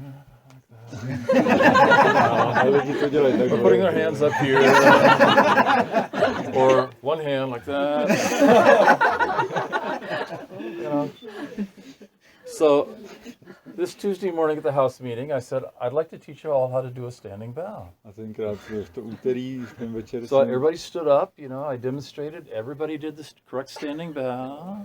Tak jsem řekl, že chci vás naučit, jak se udělal to poklona ve stoje, tak jsme si už stoupili. I was looking in my mind, I was going, this is great. They all got it now. Všichni to zopakovali po mně, všichni to udělali správně, já jsem si říkal, no to je paráda, všichni to teď umí. The next morning, a druhého dne ráno, everybody did it the same way they have always done it. Všichni to dělali přesně stejně, jako to vždycky dělali předtím. So there are two possibilities here. A jsou tady dvě možnosti. One is I'm a really bad teacher. Buď jsem opravdu mizerný učitel. And that's probably the most likely of the possibilities. Pravděpodobné. The other possibility is that we cannot change other people's karma. A druhá možnost je, že nemůžeme změnit karmu druhých. We can't. Nemůžeme. If we could, I'd be on it right away. I'd be doing it right away. Kdyby to šlo, hnedka bych se ho dopustil. Because then my life would be fabulous. Můj život byl úžasný. But we can't change other people's karma. Ale nemůžeme změnit karmu. We can't. What we can do, if we really practice hard, is maybe we can begin to see our own karma clearly. Jediné, co můžeme udělat, když budeme dobře praktikovat, tak uvidíme jasně svůj vlastní Also, karmu. we can't change our own karma. Ani vlastní But karmu we can nemůžeme see it změnit. clearly so that it doesn't control us Ale můžeme ji vidět jasně, že nás nebude ovládat. quite so much. To aspoň ne tolik. And then we can live in a different way. Pak můžeme žít jinak. Then your friends go, you know, Hanka, she's changed. A pak si naši přátelé She's, řeknou, ona je you jiná. know, she's a little different. What's happened? Co se stalo? I want what she's got. Já chci to, co ona má. And those of us who have practiced a long time, probably every one of us has had that experience with people who have known us for a long time. Pravděpodobně všichni, co praktikujete dlouho, tak jste něco takového zažili s lidmi kolem. Barry, you practiced for 20 years. I don't understand that, but you're different. Někdo třeba říká, ty Then you can have some 20 let, discussion with jako them. nevím, co s tebou, Because ale it's coming něco from jinak. them. It's not your idea. It's coming from them. All of us here know that, practice is not the... I'm just going to be judgmental. Practice is not very much fun for most people. Tak asi víte, teď budu trochu hodnotit, ale praxe není zrovna moc zábavná pro většinu. So, obviously people throughout the Czech Republic didn't rush to Vrážném this weekend for Shanga weekend. Tak všichni lidi v České republice se moc nehrnuli dneska do Vrážného. But it's essential. A je to, This work that we do is essential. a je to naprosto zásadní. Because it not only helps our lives, it helps other people. Nejen, že to pomáhá našim životům, ale i druhým. And the Kwan said it yesterday. Actually, it helps us and other people at the same time. A kde Kwan jim řekl včera, že to pomáhá zároveň nám i druhým. So if you make a difference in your life, it will make a difference in everybody's life. Když změníte něco ve vašem životě, tak to změní i v životě ostatních. But you actually have to practice to do that. A aby se to stalo, musíte praktikovat. A friend of mine in Canada, she's a long-time Buddhist practitioner and also a therapist. Mám kamarádku v Kanadě, která dlouho praktikuje a je terapeutka. And in her therapeutic office in the waiting area, there's a sign on the wall. A v jejím místě, kde dělá tu terapii, tam je na stěně nápis. And the sign says, "Nothing changes if nothing changes." Je nápis, nic se nezmění, když se nic nezmění.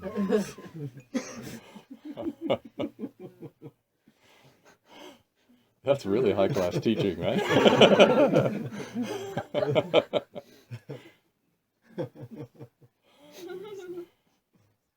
So, on that note, I want to thank you very much for your engagement and participation today. Tak děkuji vám za účast. And also for coming together like you have every year for 5 years now as a Sangha to practice together and learn together and eat together and work together. A je skvělé, že se scházíme tady na těch Sangha víkendech už 5 let. Všechno děláme spolu. I don't know if everybody knows, but this Zen Center, Vrážném Zen Center, is actually owned by the Czech Sangha. Nevím, jestli to všichni víte, ale že tohle centrum je v majetku zenové školy. It's not owned by any individual. Že to není ve vlastnictví nějakého člověka. So when you come here and you wash dishes or weed in the garden or chop wood, Takže když sem přijdete a třeba mějete nádobí, plejete zahradu, štípete dříví, it's just the same as in your own flat or your own house. je to úplně stejně jako ve vašem bytě nebo ve vašem domě. So thank you for making that effort.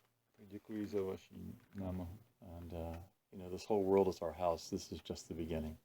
A náš svět, náš dům, to je jenom začátek. Which reminds me, což mi připomíná.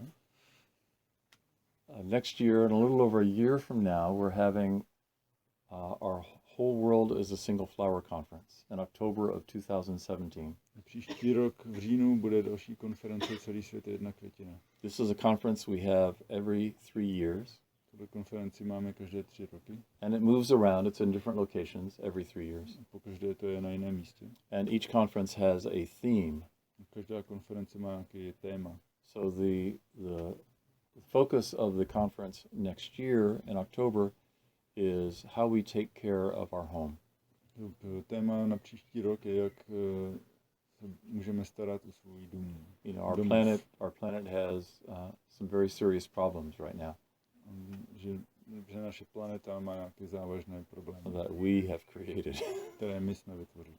So when you make a mess, you have to clean up your mess. Když uděláte binec, musíte uklidit.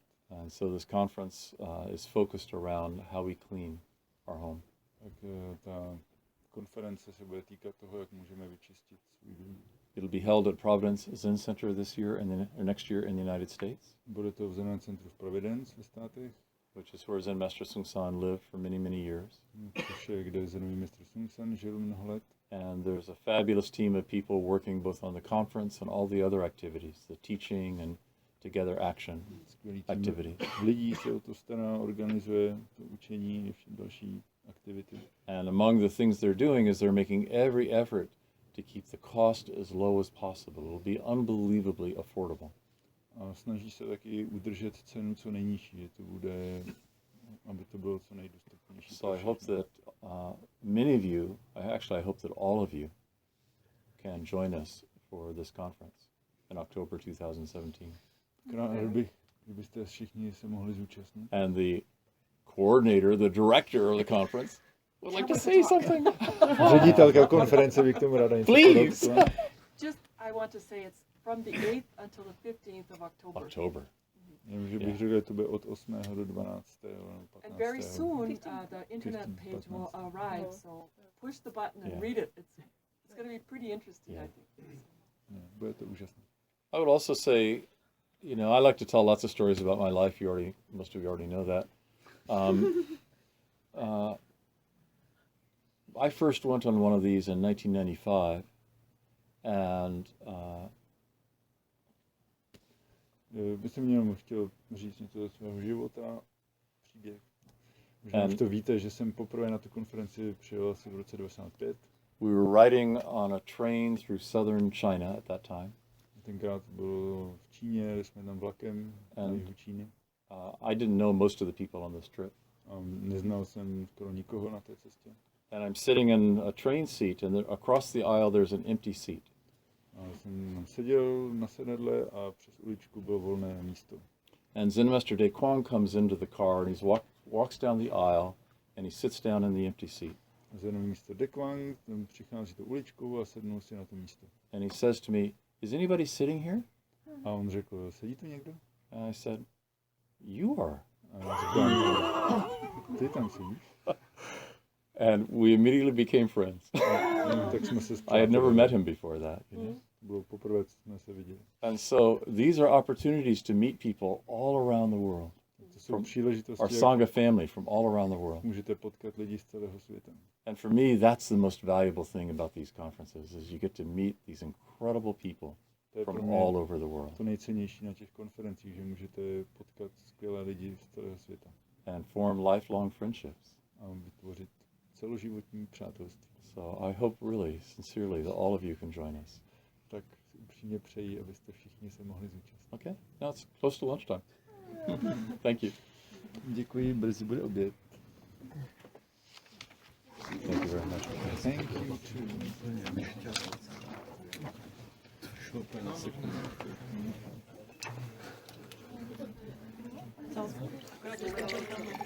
Co by byla baterie? Úplně přesně.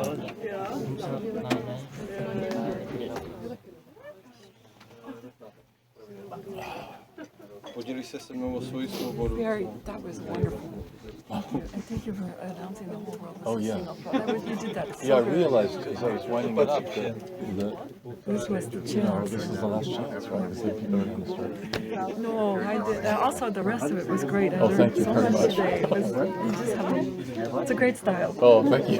Thank you, Joe. I appreciate that so much.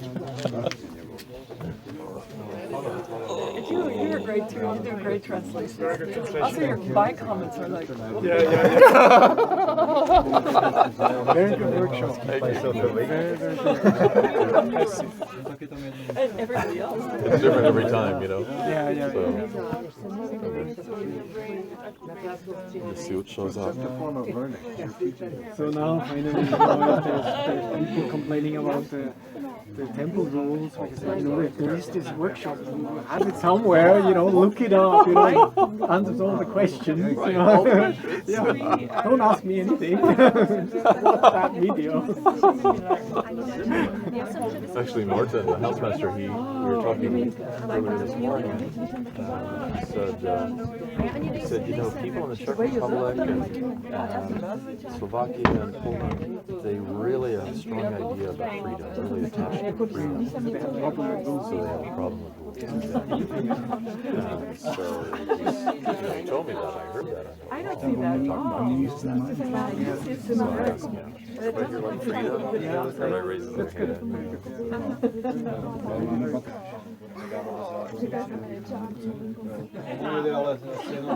Let's have lunch. Yep, let's eat lunch. I think I've enjoyed about as much as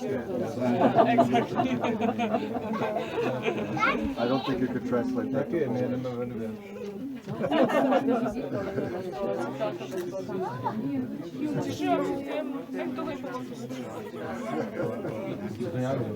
You can also Spanish. It goes like this. Basta.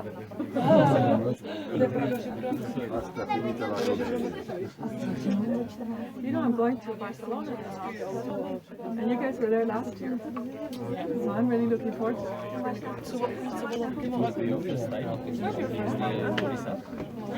Barcelona, period. I've been to Barcelona, but never for the Dharma. Only once with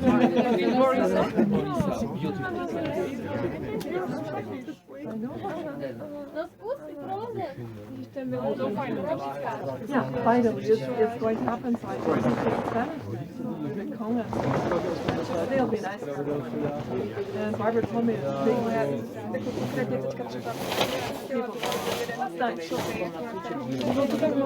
I'm really looking forward to that. Už je pozdě.